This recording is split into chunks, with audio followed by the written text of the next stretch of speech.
Welcome to Biblically Speaking. My name is Cassie Bellino, and I'm your host. In this podcast, we talk about the Bible in simple terms with experts, PhDs, and scholarly theologians to make understanding God easier. These conversations have transformed my relationship with Christ and understanding of religion. Now, I'm sharing these recorded conversations with you. On this podcast, we talk about the facts, the history, and the translations to make the Bible make sense so we can get to know God, our Creator, better.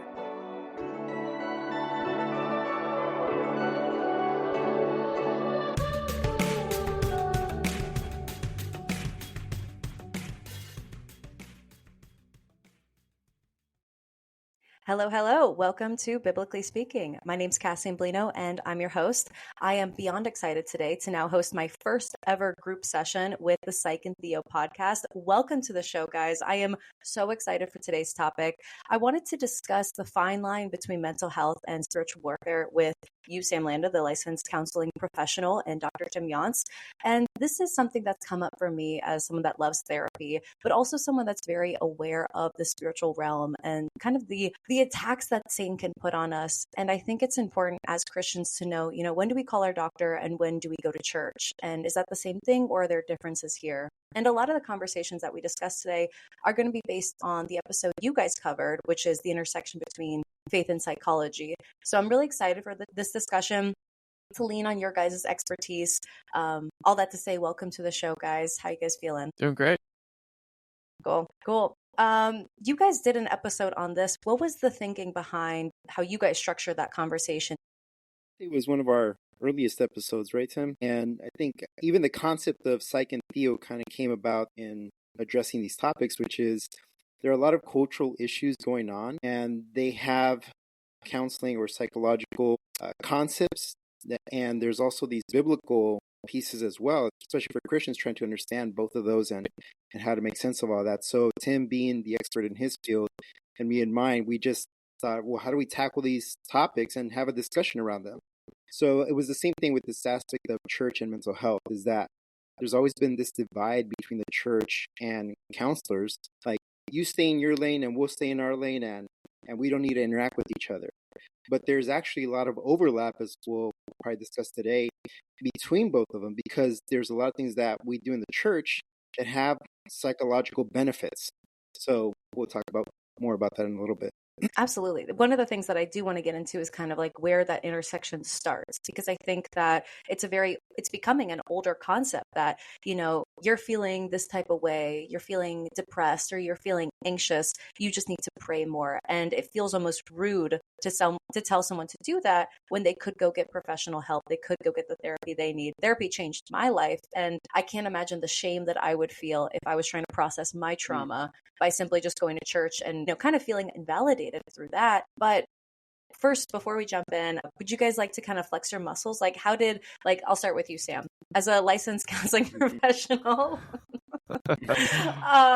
how did you start dissecting this with a theological lens as far as like mental illness from a biblical perspective? Yeah, it actually started very interesting because I grew up in a church that was very traditional, had a negative view of psychology because our pastor actually came from a psychology background, but he was studying psychology like when it was very liberal, and the concept was mainly, the main theorist at the time was Freud, and that's all he knew and that's all he learned about. So now Christian counseling is starting to make kind of create its own lane within the counseling field. I was learning new things. I was learning, hey, there is overlap here. There is an aspect of the fallenness of man. That's why we're impacted by these mental health issues. So as I became more open to the idea of, hey, counseling probably has a lot of benefits, and there is a lot in scripture that we hear or that we see counseling, or a lot of issues specifically. So entering the field, being Latino, being from a conservative background, like those things were already working against me. So I had to kind of make sure that I really understood why I was going into this field. So it was a calling. It's an area that I wanted to teach in. So yeah, God just kind of opened the doors. And as I've been talking about it more and more, I've been seeing more of these overlap.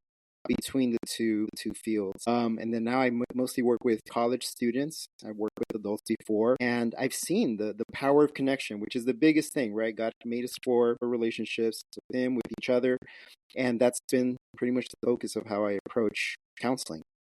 Did you experience any pushback by approaching theological ideas with psychology?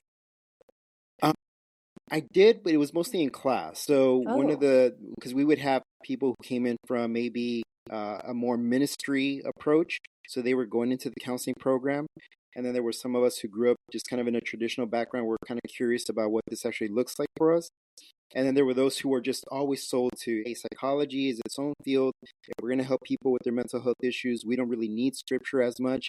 We need to just focus on psychology, right? So we had kind of these three spaces, and I was kind of like in the middle trying to figure out, okay, is there overlap? Well, what does this look like? But one of my favorite authors, Dr. Larry Crabb, he passed away a couple years ago. I've read a lot of his books, and he was one of the first to enter the field considering psychology, because he had a background in biblical studies and ministry, and he was moving into this psychology field, and he was getting hammered on both sides, right? So the Christians were telling him, hey, don't include psychology in matters of the church, and then psychology, same thing, don't bring church or God into the mental health space. So he talks a lot about that and how he must have been on the good side if he was getting hit from both sides. That's a great point. Yeah. I can't imagine that it would have been easy for someone to say, like, it's okay to not use God for 100% of your issues, and maybe it's time to go get professional help. And like I said, I feel like we're like coming out of that belief system that seems now dated, of like, it's okay, like, and it's biblical to go get professional help. I mean, at least that's my perception of it from like the outside. Like, you guys are the experts and I'm like the peons that just kind of experience it and question it. Yeah, the church seems to be much more receptive to the idea of counseling. And I have Yeah. shared this with Tim, and I think I've shared it on the show as well. My main issue within the church is that the pastors don't take a self-help mental health approach to teaching scripture, right? The pastor is to edify the church, is to build them up, but not to give self-help and mental health talks from the pulpit. That's my perspective. So they're open to it. So I have seen pastors say, hey, if you need help and it's in this mental health space, you're struggling with depression or suicidal thoughts, go get help. And they encourage the congregation to go and seek help. So that I have seen more of. So that's been good. I do appreciate that. Yeah, absolutely. I mean, it's good that they're kind of drawing a line between that. I mean, like, I always go to the extreme of like, well, they used to like, I don't know, go to the bishops back in the medieval ages, and it's like, well, you're dying because there's ghosts in your blood, like at least we're moving out of that like horrible time where like people are acknowledging the body and like how medicine works.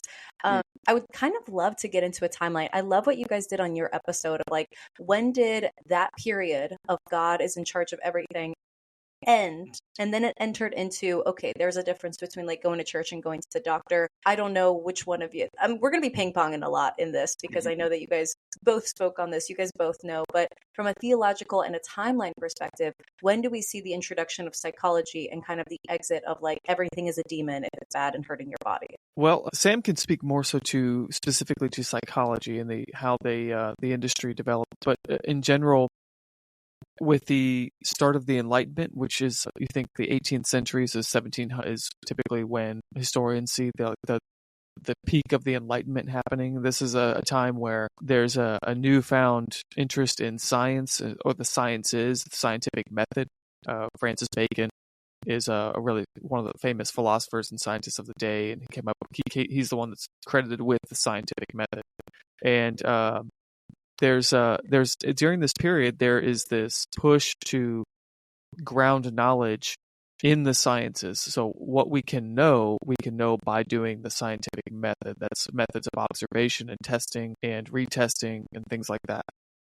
Along with that is this major skepticism toward religious things. So the Enlightenment is coming off the heels of the Protestant Reformation and then the wars between the different Protestant denominations and the Catholic Church even. So there's a great sense of there's a great feeling that religion causes a lot of problems in the world, and so we need to actually demystify the world of religious beliefs and become rational people. So there's this emphasis on rationalism. So rationalism, which is we can know things by our reason, the exercise of our reason, and then empiricism, which is things are known because they are observable. We can observe them, we can test them out.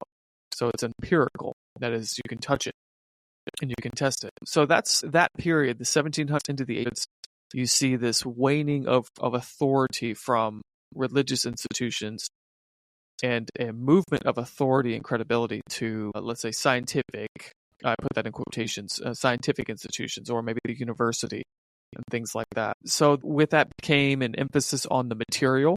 So there's a worldview called materialism, which is that the world is just made up of material matter. There's nothing beyond that.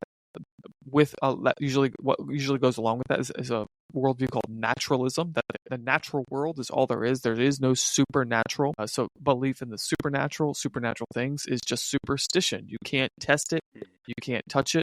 It's ultimately irrational. And so why believe in it? And so a lot of the leaders of the Enlightenment were quite materialistic, atheistic, although they didn't always come out and say that they were atheistic, because back in the day that wasn't safe to do, but now it is. And so by the time you get to the 20th century, there is a hardcore entrenched worldview of materialism, naturalism, and atheism that dominates the universities, dominates all of the scientific endeavors. And so that actually influences how we study things like psychology. So Sam can speak more to specifically to the discipline of psychology and where that shifted from religion to the material body. But essentially that's a big shift, is that the human being is not a spirit, soul, and body like a trichotomy, as Christians would say.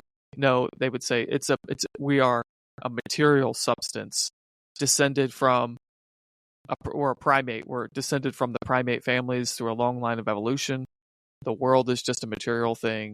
So things that happen to us, even in our minds, are material at their core. And so that there's no spiritual causality to what's going on in the brain. And so that's a worldview at work. So we have to push back on that without falling back into a mindset that every mental problem, every mental disease or psychological disorder is some sort of spiritual problem.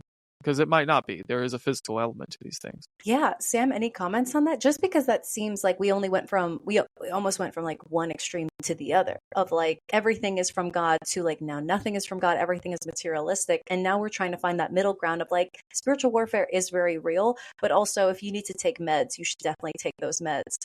Sam, how would you approach, is there like a rule of thumb, or is there just something that you're seeing within that department of like, these are the things you should go to the doctor for, but these are the things you should stop at your priest first before you go to the doctor? Yeah, it's interesting because the whole concept of psychology, at least when it first started, was the study of the mind, right? Or the study of the soul, actually. And then it moved to the study of the mind, and then it's like, oh, we can't really measure these different things. We can make observations and start to look at, how people's thoughts are affected. But really, then it became what it is present today. It's more like kind of observation of behaviors. Like, what are people doing and why are they doing that? So they're conducting all these different studies and so on. So I do that with couples, with individuals. But yeah, the idea was that you want to help people manage their thoughts in order to manage their emotions, right? This immaterial piece, and Tim kind of alluded to this immaterial piece has always been intriguing for people. They want to understand their thoughts. They want to understand what's going on with their spirit. They want to understand their emotions, right? The material piece. But most of the time, the material part, the body, is what affects those things. So, for example, you see this a lot in the whether it be foster care system or in hospitals when people are dying, right? They can be the happiest person in the world prior to being at the hospital, right? But they get this diagnosis, they get this medication, and they realize that they're going to die, right? So that their body feeling the physical pain of cancer or some other disease starts to mess with their minds. Like, they start thinking, what's going to happen with my kids? What's going to happen with, who cares about me, right? So it's interesting how something that happens to us physically affects your emotional and mental state, and vice versa. If you're thinking a certain way or if you're feeling a certain way, that can ultimately affect how your body starts to feel, right? People who are anxious all the time, they have very difficult time sleeping. So they start getting, more stressed, and they are more easily irritable. So it's interesting seeing just like that dynamic play out between the body and how that impacts the mind and emotions and vice versa.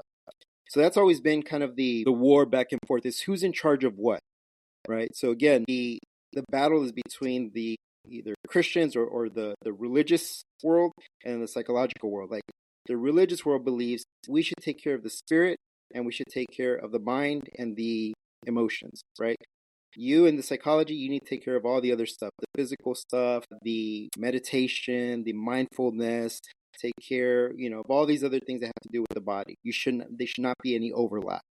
But what we're seeing is that there is a lot of overlap between the two. You've got to find that middle ground. Absolutely. And that was a perfect transition to my next topic. So thank you for that. The next thing I want to look at is how common biblical characters experience psychological issues and kind of, again, that overlap of what we see in theology happening today. And I'm going to use both of you guys to really dissect this. But I think that one is, from a theological perspective, how can we interpret what this character went through? And from a psychology perspective, how can we treat this? Is this trauma? Is this something that, like, when we see ourselves in Jonah, what do we do? Or see ourselves in Job? And I know that we'll eventually talk about trauma. I don't mean to jump ahead because I loved how you guys cover this in your episode, but theologically, is this something that is more of an attack or something that like everybody will experience and we can't just chalk it up to Satan? But just to start out is the suicide of Elijah. He lived an amazing life as a prophet in the Old Testament, but even after, essentially defeating Baal, we still see this moment where he wants to give up and he turns to God, and God hilariously offers him a nap and a snack, which relatable. But again, he wanted to die. He wanted to give up. Is that something that we should be taking lightly? Is that just one element of the story? Or from a theological perspective, is this a major pinpoint that we can say, I'm Elijah? Tim, how would you interpret the suicidal thoughts that Elijah was experiencing from a theological perspective? Well, I think it shows that even the most spiritual among us, or at least the ones that experience the power of God, and you can have high moments where you experience the blessing of God, the presence of God, God moving in crazy ways, and you can go from that to moments of despair. And a human soul is capable of both in a very short period of time.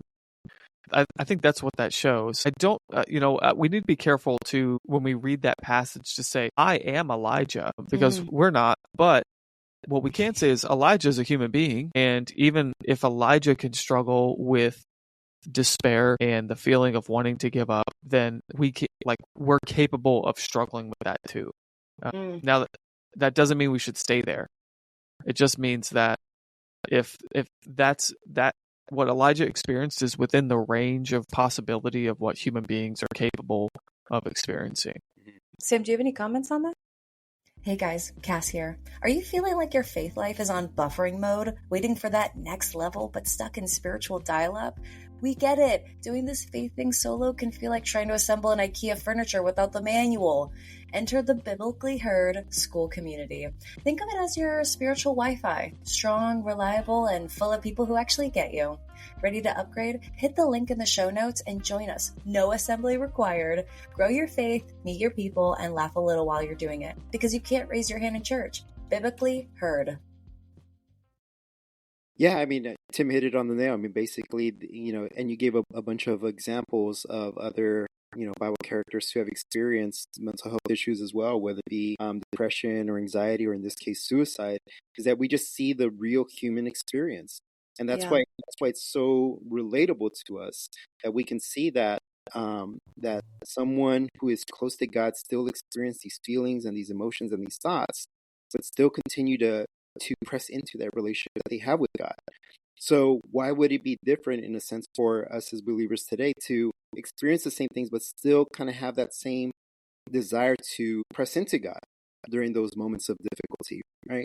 So it just speaks to the human experience. And, one thing that I did know when I was doing one of my first, because we had to have a theological approach to how we wanted to address counseling, but there were 5 things that I had noticed prior to the fall that speak to the human experience. So first is that everyone seeks a relationship with God, right? So Adam, relationship with God. He had that freedom. They were always relating to each other, right? Then comes Eve. So you have the first marriage established, relationship to each other, right? You have work, them having to take care of the garden. You have rest, and you also have openness and vulnerability, right? So all those 5 spaces that I just mentioned, each of those was impacted by the fall. Those are the same spaces that today, that today create a lot of the mental health issues that we're discussing, is that they feel disconnected from God. In the words of secular people, they might say, oh, my higher power, or I don't want to have anything to do with your God, right? So they have that. They have broken relationships with family members, broken relationships and romantic relationships, right? Work provides meaning. It provides a sense of significance, something that you can contribute to the world. Who rests today? Everyone's always on the go, right? So all of these 5 areas that we see prior to the fall have been impacted on the opposite side, where either people don't want to work or don't find significance in the work that they do. So it was just very interesting to kind of notice those things prior to the fall. Whoa, that is such a great observation. But then even leading to the fall, is it that disconnect from God that kind of led us to this moment of shame? Is that where you're going with that? Well, one of the things that we see right away, right after the fall, is that they hid from God. So the primary relationship that they had prior to the fall was with God, right? Sin enters the world and they immediately hide from God. And what are people doing today? They want nothing to do with God, or they're trying to find God through different means. So that's why you have all these different religions. A couple of years ago, New Age was a big thing. It's probably still a big thing, but I haven't heard as much of it as I did like 3-5 years ago. The New Age was, someone put it, they say it's the buffet of whatever you want from God. So whatever you want from God, you can get it in the New Age space. It's a great definition. I definitely know a lot of people in the New Age right now. There's a couple people that I even want to talk to about it. I'm just like, it's so much more than just crystals, but kind of that buffet of God, of like, this is where I heal and this is where I connect, but I don't surrender here, and this I'm not giving up. But that's a really great point. And you're right. I think that this is the human experience. The human experience includes the suicidalness of Elijah, or the depression of Job from losing everything, the anxiety of Jonah not wanting to be obedient towards God, or just the anxiety of Jesus sweating blood before he was crucified. All of these are, I wouldn't say that that's part of the human experience, thank God, but that anxiety and that fear, I feel like I go through a range of these emotions throughout the day. But what's that to say about like trauma? By no means do I think that Job lived a normal life, and whether this is a true story or an allegory or just like a story that was come up, I've spoken to different scholars and kind of everybody has their own interpretation. That's neither here nor there. Let's move forward with the assumption that it's 100% true and it's not just a story. But Job lived this life and it was all taken away. His family, his property, his wealth, his bodily comfortability, being covered in sores. To me, that's already a trauma. I think with that, it was inflicted by Satan. So I think I'm trying to piece together, okay, what is the devil and what is on earth? But I have the feeling from you guys it's going to be a both. And when you guys look at somebody like Job or any other character that has experienced huge trauma, but also inflicted by Satan, how should we as Gentiles, Jews, people of 2025, how should we interpret that? Should we say that, like, if I'm going through a Job period in my life, I just need to go to church more? Or is it you need to get on meds? Hey listeners, we don't run ads on this podcast because we want to keep the focus on the content you love. But if you believe in what we're doing and want to support, there's a simple way. Just contribute whatever feels right for you through the listener support link in the show notes. Your support keeps the Bible being talked about, and we're so grateful for it. Thank you so much. Now, back to the show. Well, I think if you're asking if I'm experiencing like a mental disorder or some sort of psychological disorder, is that what you're more so asking? Because it could be like, I had a car wreck. We're like, you don't need to go to church, you need to go to a mechanic. We'll get to the intense stuff as far as like schizophrenia and like disorders. But I think it is like what you guys were saying in your episode as far as like trauma and sin and how that separation from God. But also sometimes trauma isn't our fault, like it's not really on us to go out and seek something that's traumatic. Sometimes our house just burns down. And I feel like that's pretty relevant for right now. But when that happens, are you supposed to be like, that's clearly an attack from Satan? He's like, he caused these California fires, or like, that is part of life.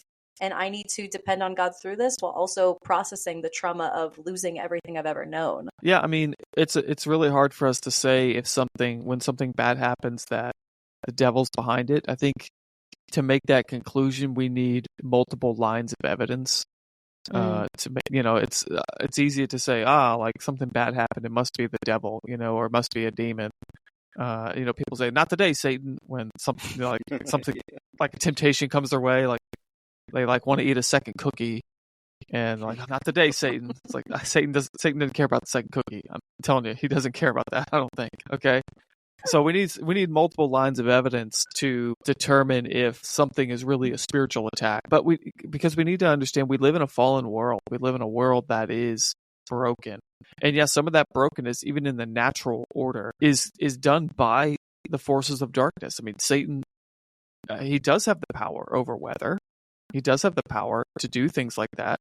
We just can't say like definitively, like if something bad happens, that's Satan or that's God. I remember when Katrina hit New Orleans, Christians came out of the woodwork to declare that God was judging the city of New Orleans.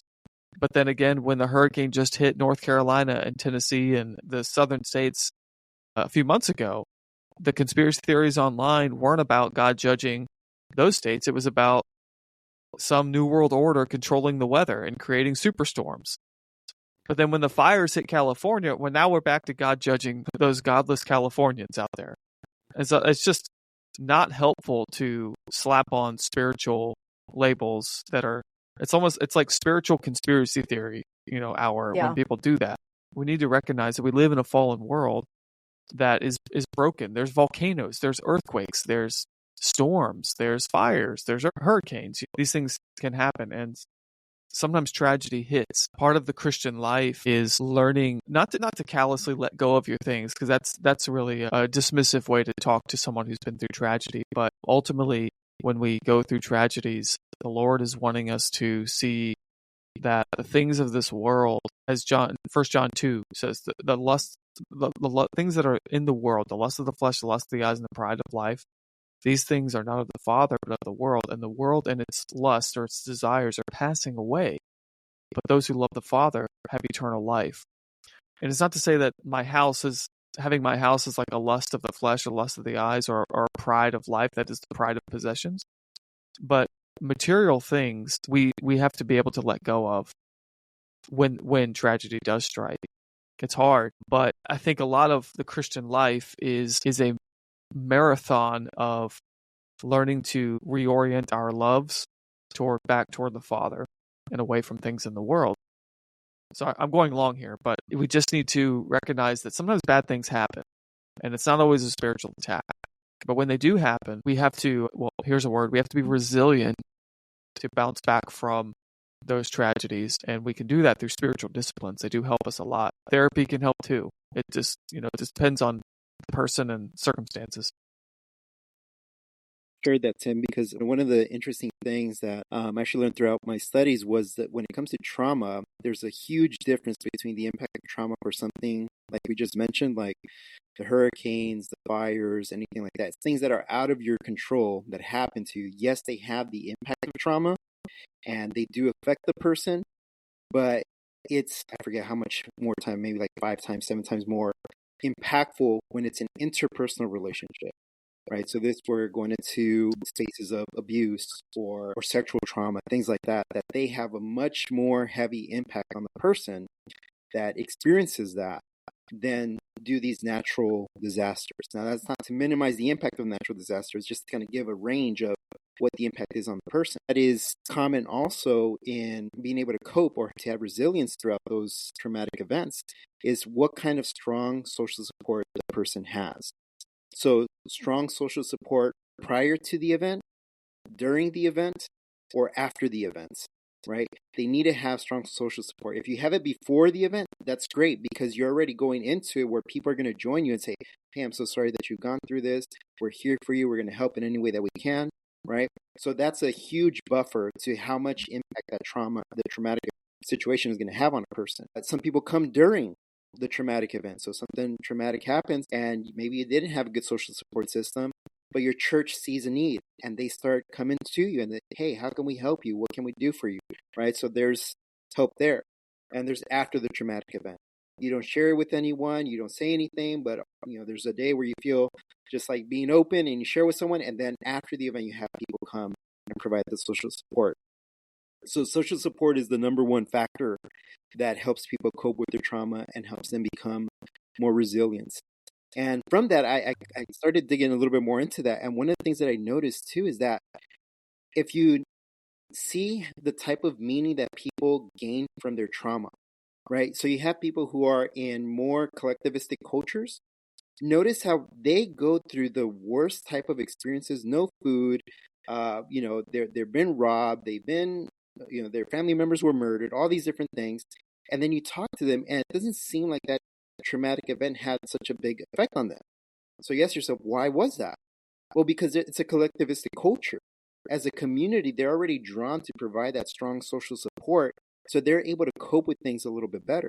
They're still affected by the trauma, but they're able to cope with it a lot better. Now, compare that to our individualistic culture, where you have to do things on your own and you don't always have that strong social support. The impact of mental health issues, everything is trauma, which is not helpful for the person to cope well, right? So it was very interesting seeing how culture also plays a huge role in that and how we cope with these different things. And the main thing to take away from a situation with trauma is what kind of meaning is the person making out of that traumatic event, right? So what kind of narrative is that person continuing to repeat to themselves about that specific event? Whoa. So that's a huge factor too, is some people will see it as this traumatic event impacted me so much I'm not able to do anything anymore, or it's affecting all of my relationships and I'm not able to change. This is just the way that I am, right? So from an individualistic culture, you can see why that would be the push, is that you have to be who you are. But in a collectivistic culture, you have to adjust to what's going to benefit the community. So again, there's going to be arguments on both sides, like, well, is that really healthy? Is that not? Well, what I'm looking at is, well, how are they coping better? And it does seem that those in collectivistic cultures seem to cope better with traumatic events than do those in individualistic cultures. So much to think about. If I'm, kind of digesting all of this all at once, it seems like trauma is external. It happens to you. And depending on what kind of society, either individualistic or a collective society, you can either process it better or for worse. But at the end of the day, this is the human experience. And from that trauma sprouts these very natural reactions like anxiety, suicide, depression, guilt, betrayal that we see in these Bible characters that were having the human experience. And I think that adequately and appropriately outlines these mental issues that we see today. It was no different for them back then. To take us one level deeper, and again, thank you, Sam, for the amazing transitions into our next topics, is one level deeper is, where do we draw the boundary? The boundary between something that is not just the human experience, it's now beyond this world, something that we need to be praying against. And you guys know I love talking about the unseen realm because I believe we're at war. And I don't mean to do it to give demons a platform and to only talk about them. I feel like we don't talk about them enough, so we're not praying against them. I believe that we're not just going through a season of temptation. I think every second of the day, I am tempted. I am separated from God, at least through attempts of that. I wake up in the morning and I'm hit with feelings of not being enough. I'm hit with feelings of anxiety and worry. And I don't think that's my identity. I'm a child of God. So to me, it feels like a spiritual attack, not just a trauma-based human experience. So when you guys look at the Bible, are there instances that are very clear, or, not even the Bible, when you look at patients that are having these very disruptive disorders like schizophrenia, and maybe you do deal with patients like that, maybe you don't, Sam, where's the boundary between the human psyche and the spiritual warfare? So speaking regarding schizophrenia, I think it was my first or second client was schizophrenic, bipolar, and severely depressed. And I was in my practicum. So that was my first experience. And I had a great supervisor who kind of guided me through the process and so on. But maybe I've seen two more clients who struggled with that. And, with the first client that I had, I did see progress and they were able to cope. But we talked about all these things that we've been discussing, right? Who's your social support? He was kind of a little bit more odd and, a little bit out there. So he didn't have a lot of strong social support. But when he started working, and I think he found one person who was able to kind of connect with him in some way, I mean, you just see a difference within a couple of weeks, just how that impacted him. So again, that goes back to the importance of the relationships, right? That God created us for relationship with himself, relationship with each other. So it's finding those spaces, where can I get this person connected to the church, to another person, someone, right? You're just trying to build some sort of relationship with them. And obviously the counselor-client relationship is super important for them too, because it's one model that they can take outside to, to the world around them and see, okay, so here's what a healthy relationship could look like. How do I replicate this out in the real world with other people so I can become healthier? So the relationship piece is a huge piece. Then is it that they feel distant from God, right? Because sometimes they come to counseling and they'll talk about, I've been praying and I feel close to God, but I'm still having anxiety. So it's not that we need to address anything about the relationship with God, because it seems that they're doing all the things that any other Christian would do. So could it be, right? We have to ask ourselves the question, could it be something else? So we ask them to go get a physical, to go get checked up by a doctor, to go see a counselor, and so on. So the way that I look at it is we look at the physical, we look at the mental, the emotional, the spiritual, right? All of these factors. And the one that seems to be missing most often is the one that we ignore as Christians, is the body, is the physical piece, right? We think it's mostly just your emotions and what you're thinking, but we don't really consider how someone who hasn't been sleeping well, someone who doesn't exercise, someone who doesn't eat well, right? All these things impact how you feel about yourself and how irritable you can be, right? So we tend to ignore the physical aspect and we place much more emphasis on the mental. If you just think differently, well, it doesn't matter if you think differently and you're not sleeping well and you're eating horrible food, right? So it's that overlap of the physical and the emotional, spiritual, and mental. So it's just a filtering out process. Very interesting. My sister's a therapist, and obviously my whole family's Christian, so we talk a lot about kind of like her patients without breaking any confidentiality laws, and just kind of like talking about her work. And she has had a couple patients that she felt, and this is like all alleged, this was just her being a Christian and picking up on, she felt that she had a few patients that just had some demonic activities of just like knowing things about her she never admitted. And this is like a patient who's 6 years old. Wow. These types of like extreme anger and extreme, like, it just doesn't make sense. It doesn't fit within that diagnosis of they're just depressed, they're just addicted to their iPad. Like, it wouldn't make sense. So when I look at, scriptures about like Legion, when he has like a legion of demons in him and he's so ostracized and like feared by society, he's like chained outside of the town. And I feel like this is more of like a Tim question of like, where do we need to recognize and start praying? Like, where and when is it more helpful to go to church that you might see this in today's like mental health crisis?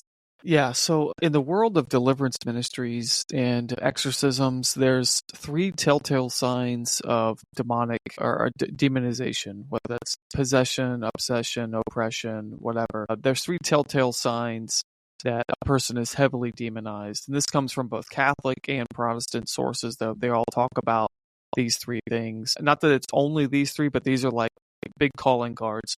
The first is a supernatural strength or some sort of supernatural ability to defy the laws of nature. So levitation, or a tiny little person, like a tiny little girl, being able to throw a grown man across the room. Like, those things don't happen, naturally. Another one is what you just mentioned, supernatural knowledge, where someone has knowledge or the ability to know things that it's impossible for them to know. And there's lots and lots of cases of that. In fact, I've had friends who have had experiences like that with people. And there's too many firsthand accounts of this happening to throw out the supernatural completely. We'll get to that in a second. And then the third is aversion to holy things or sanctified things. So if someone starts praying The person will get agitated or uncomfortable. The Catholics have different modes or ways of testing for that as well with their various sacraments, holy water and things like that, relics and things like that, which we don't have to get into that whole tangent. But yeah, basically in the world of deliverance ministries, those three are big calling cards. But there could be other things too. That's just in observance of the person. There could be a sense of discernment within Christians themselves, and that could be confirmed by 2 or 3 Christians all feeling or sensing the same thing. It's a controversial thing, but there is something that seems to be legitimate. This I don't know if you want to call it a gift, but certain they call it seeing or being a seer in the Christian world. We're not talking like divination or sorcery or something like that. We're talking in the Christian world, people who deal in deliverance ministry. Usually, there's a couple of them. If they work together, they'll see or sense the same thing about this person. Like I'm sensing like this person is about to do this, or there's something in their background. So there's that, and you could attribute that to the Holy Spirit. I mean, just because the tarot card reader or the seance person down the road can have those abilities doesn't mean that the Holy Spirit can't give to his people with the same abilities when used for deliverance. Yeah, used for deliverance ministry. So there's lots of accounts of Christians having that sense of discernment or knowing or seeing or something like that. That's a good indication. These are things that defy probabilities. I guess to get to the core of the question from an evidentialist standpoint, we don't want to begin with just concluding that something is demonic. Like someone says, "I have schizophrenia." We're like, "Well, it's a demon. Too bad." Like, okay, you don't want to do that. Or like, "I just coughed." Like, "Not today, Satan. Take your NyQuil." Okay. You don't want to start with that. Sorry, I don't know. I just go there. No, but I feel like that's what I'm doing. Like, this is very clarifying for me because I feel like I wake up with like low self-esteem some days, and I'm like, the devil's on me. So, do you think that's just me being too much? It's not impossible that it could be. So I don't want to dismiss it as like, unless things are flying off the shelf, it's just me and my brain and brain chemistry. Because demons, the analogy that I would, some people call them cockroaches. I think of them as more like predatorial serial killers. Like they're these wicked spiritual entities that hide. They hide and they prey on people, and they love to torment people. Sorry, that's probably a dark analogy, but bear with me here, okay? Like a demon loves to hide behind things, and so they don't want to be found out. And this is true. Like all deliverance ministry people will tell you this, that it's only when they start to pray for the victim and they start to bless the victim and try to determine what doors were opened and to cause this demonization, that then the aggression comes out. Then the wild stuff starts happening. But before that, the person is going through torment, and that torment could mimic classical, typical psychological disorders that we see. So it's not to say that every disorder is a demon. It's not. But there, as we talked about in one of our episodes on this, there tends to be like an overlay between what could be a mental disorder that's physiological based, or it could be a spiritual thing. And the demons can sometimes hide behind that stuff because that's how they torment people too. So you have to go through this process, like Sam said. Start with the body, and then look at the mind, look at the past trauma and things like that. And if you work through those things, then ultimately you get after all that doesn't work, then we can consider, okay, this might be spiritual. There's a friend of mine, his name's Dave Appleby. He's run deliverance ministry for 30 plus years, but he's also a professional counselor. And I've asked him, like, how do you know which is which? How do you know when it's just psychological versus spiritual? And he's like, well, usually when they come for deliverance, it's their last stop. They've tried everything else. Okay, and even in the Catholic Church, in order to go through an official exorcism, the person has to go through a rigorous psychological examination. So even in these circles, we're trying to rule out what's physiological and psychological first before we conclude something is spiritual. But that's not to say that if you wake up and also you're just bombarded with these feelings and thoughts, and you seem to be out of nowhere, that could be a spiritual attack. And I would just recommend praying through that. Ask friends to pray for you. Don't assume that don't conclude, I guess, that it's just demonic, because it might just be one's anxiety getting to them. It might be. So it just takes some discernment there and maturity not to jump the gun. Yeah. I hope that Yeah, that was incredibly helpful. Sam, do you have any comments on that? I feel like my follow-up question to that is like, okay, so when we look at scripture, are there parts of psychology that kind of pull us away from scripture that we need to be wary of as Christians? Yeah, I mean, I think what came to mind as Tim was sharing that was this idea of going back to what meaning or how does it help you to think of it the way that you're currently thinking of it. So, for example, is it helpful to think about your anxious thoughts as being an attack? So you would look at them and say, well, yeah, because it makes me realize and identify here's the culprit, and that's where I could direct my attention to. So that's how I do it, and that helps me cope with that, right? But for someone else, that might not be the way that they cope with that. For them, it could be something like, gosh, I'm really having a lot of anxious thoughts. I wonder where all these thoughts, you know what? It's been a really busy week, and I have all this stuff that I still haven't talked to my friend about. I still haven't addressed this issue over here. So it would make sense why I'm feeling so overwhelmed with these anxious thoughts, right? So they would take it more, okay, what note taking of what their last couple of days have been. And because they take that note, okay, that's why. That makes sense why I'm anxious, right? It's like there was a comedian who was saying to a bunch of Gen Zers, I think he said, stop complaining about your anxiety. Everyone has had anxiety all over the world at every single time, right? And basically what he's pointing out is that the feeling of anxiety is a common human experience. What's not common is how we cope with the anxiety, right? So how do you cope with your anxiety that helps you draw closer to God? It helps alleviate some of that anxiety, right? For some, it's prayer. For some, it's journaling. For some, it's getting together with other friends. For some, it's writing a list and knocking out those things on the list, right? Just the way that people don't have coping skills to deal with the anxiety. They only talk about the anxiety without actually doing anything about it. Same thing with depression. One of the things that's interesting about depression is that the more someone talks about it, the more depressed they get, right? So some common solutions for fighting off depression is, hey, get some sunlight. It's a simple thing, right? Go for a 15, 30-minute walk. But people don't want to do that. So they'll keep talking about the depression. Now, that's not to diminish the fact that they're feeling depressed, but when you give people solutions to, there's some natural things that we can do that can help with that. How's your diet? How's your sleep, right? And again, it just goes back to eliminating certain pieces that you filtered out and then implementing some new practices. But a lot of the way to cope with those things is what kind of meaning do you want to draw from it? There's a lot of people that experience trauma, but what makes it the difference between two kids who grew up in the same home? They both experienced the same trauma because they had an abusive alcoholic father, right? But they end up in two completely different places when they get older. What contributes to that? There's personality traits. There's the meaning that they drew from that. There's how they cope. There's what friends that they make throughout their lives, right? So it comes down to a lot of different choices that people make as well. So again, there's a lot to go into there, but the idea is what kind of meaning do you want to create from this situation and how are you coping with it, right? Everyone experiences anxiety. Everyone's experienced depression at some point. Everyone has maybe had a thought or two of not wanting to be here anymore. But it's what did they do differently that's kept them going, right? That commit suicide. One of the questions that we ask is, you know what? I can see why you would want to end your life, considering everything that's happened. What's kept you going, right? And you make them reflect on, well, they still want to end their life, but they're still here.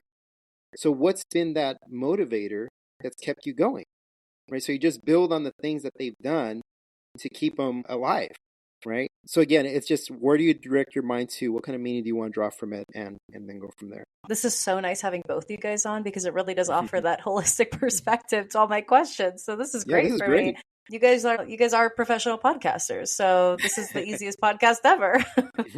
I feel like this is super helpful because I really like what you said, Sam, as far as like when you do experience anxiety and depression, like what do you do after that? And I think that is where faith begins of like, God, I depend on you. I am going through something, whether I stub my toe or I just feel depressed, regardless of the situation. Now I turn to you.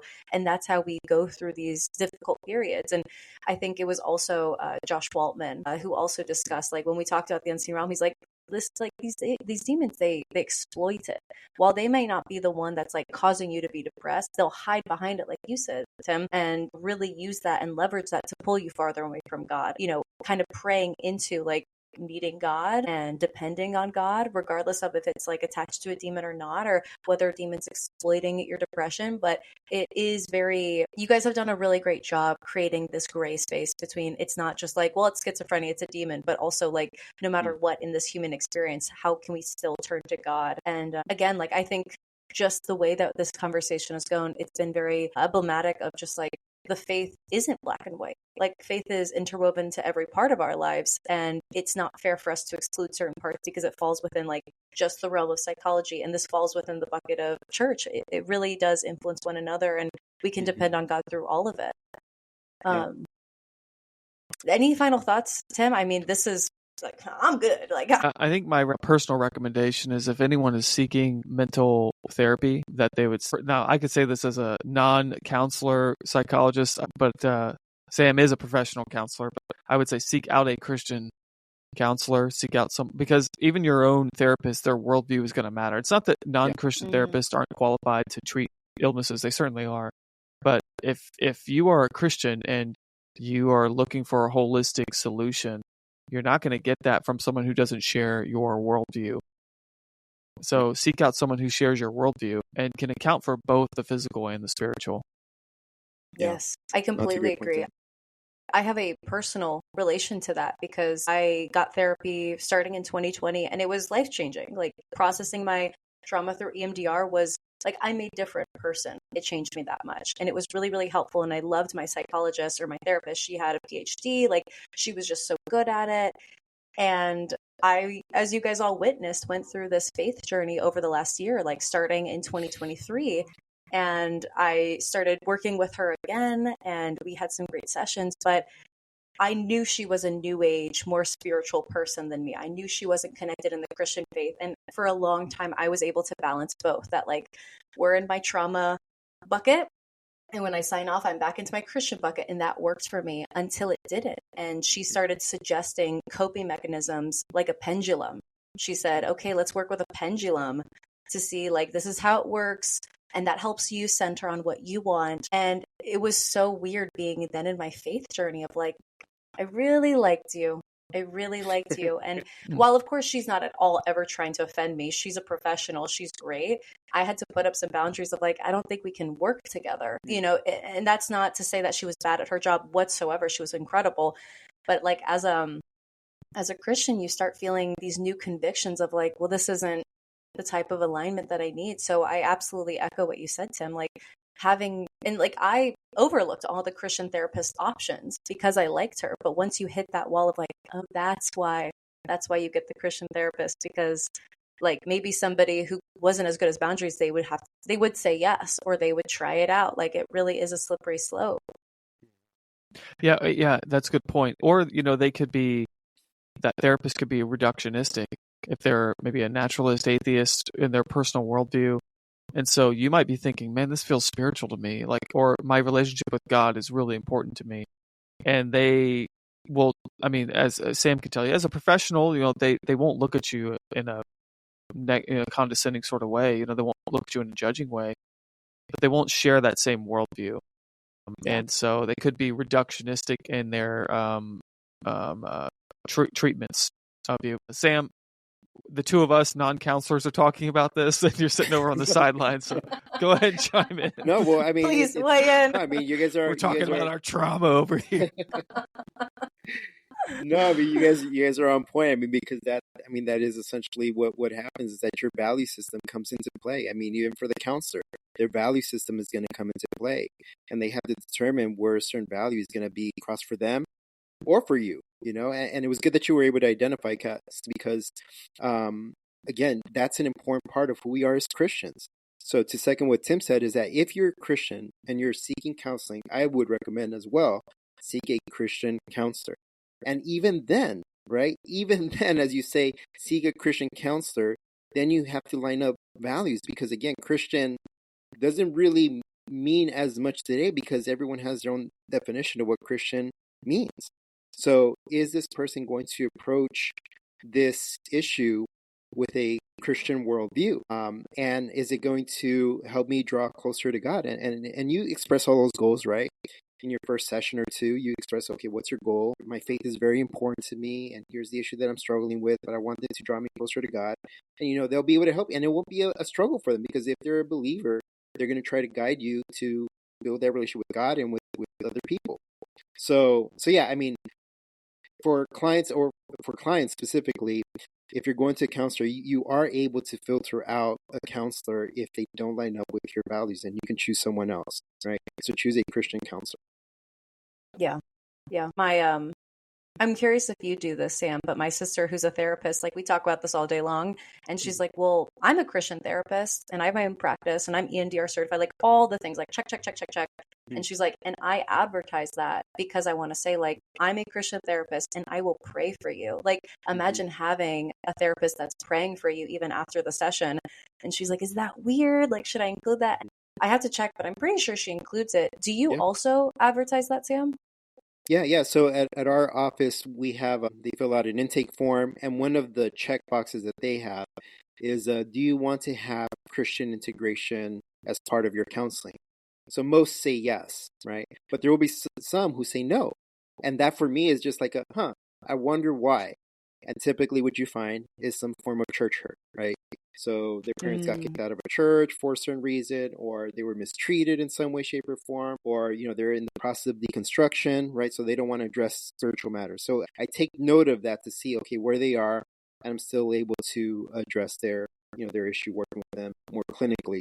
But, if they describe themselves as being believers, then we're able to touch on that. But if they don't want that as part of their counseling, then, we don't necessarily go there. But there's always a way to integrate it in different ways. Yeah. In your prayer time, you're like, I can't pray specifically for this person, but God, you know who I'm talking about. In the process, before, after, there's some that are really heavy, some, obviously they experience some severe hurt, and you can only feel bad for them. But yeah, I mean, Lord, soften their heart, that they're able to come back, and I do a good job as I work with them. Yeah. Wow. I have one final thought, and this is in tradition of the Psych Theo podcast. Keeping in our traditions, I have 2 book recommendations. Yeah, for your audience. Yeah. So one is a book that I've read. So it's by my friend David Appleby, as I mentioned. It's called "It's Only a Demon: A Model of Christian Deliverance." And so if you see I'll hold up on the screen here. There we go. Is this like I'm trying to figure out the DIY? No, not like a DIY. Don't do it yourself, okay? Don't try that. Yeah, definitely not. No, it's so he wrote this. He wrote that book as his how he's kind of figured out his protocol, his team's protocol for deliverance. Now he wrote that title is to be catchy because so many people he wrote it to demystify the process, because so many Christians will attribute so much power, so much terror and authority, because they get most of their education on this topic from Hollywood. Yeah, 100%. And that's wrong. It's not biblical. And so Dave's approach is a very methodical, very sober, and non-fantastic, let's say, way of dealing with this. Now he's seen things. He's seen some pretty crazy things in his time, but this book is a way of it's like a model for if there's churches that are curious about how to properly do deliverance. It's sort of explaining that how to do that properly and biblically as a Protestant. So, as he says in the first chapter, deliverance is a ministry of the church. It's something that Christians are given the authority and the responsibility to do. That doesn't mean we kind of like ride up on Harleys to like the nightclub and like walk in there like busting bottles and exorcising demons. That's not what we do. But we do, when people come to us for help, we need answers. And our answers can't just be pray about it or go to the therapist. And not just anyone could do deliverance as well, is the other thing too. Yeah. So yeah, it's a great book to read. The other book, which I'm working through right now, but I learned through a podcast. It's written by a Catholic psychologist and psychiatrist.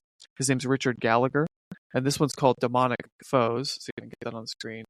And it's his experience as a psychiatrist dealing with supernatural cases. And so he, as a psychiatrist, he walks through how does he determine if something is spiritual versus psychiatric. So these are two good books to recommend if people are interested in that topic of how people in the deliverance space have thought about these things, because they're not dummies. They're professionals too, and they know the difference between like jumping to conclusions that something is a spiritual versus actually determining and ruling things out to get to the conclusion that, yeah, this is most likely spiritual in nature. That is a good book to read. I'll link both of those in the show notes below if somebody wants to buy them off Amazon. Sam, do you have any book recommendations?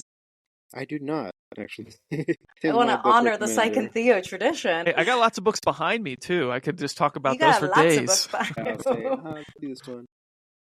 No, I think truly this conversation with you guys, I mean, it's always great just chatting with you guys, but on this topic specifically, I think that it is a very holistic approach of like, it's not black and white, it's an if and also like depend on God through all things, especially the human experience. And you guys really communicated that so eloquently. So thank you for coming on.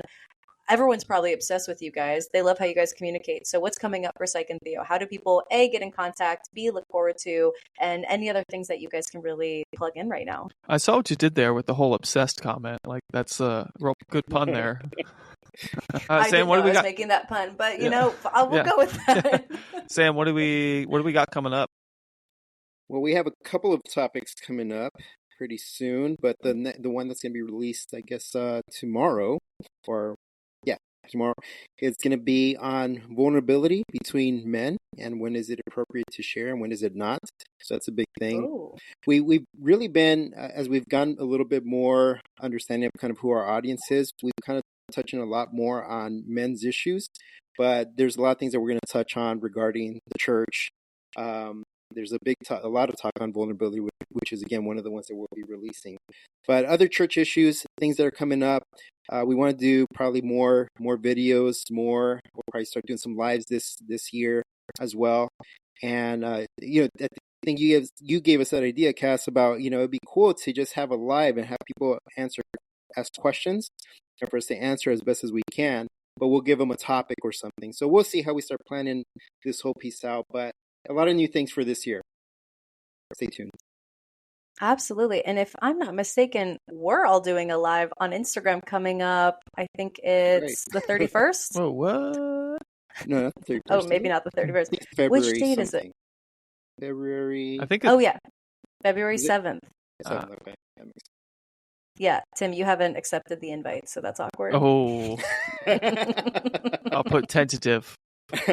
That'll be exciting because I agree. I think it is so amazing to just have people have this opportunity. Like, I'm spoiled that I get to talk to you guys and, ask any of my questions, but I know that other people are obviously in this. So I'm excited for that chat because this is going to come out on Tuesday. So let's pretend it's Tuesday. It just came out. You guys are listening to this upcoming Friday.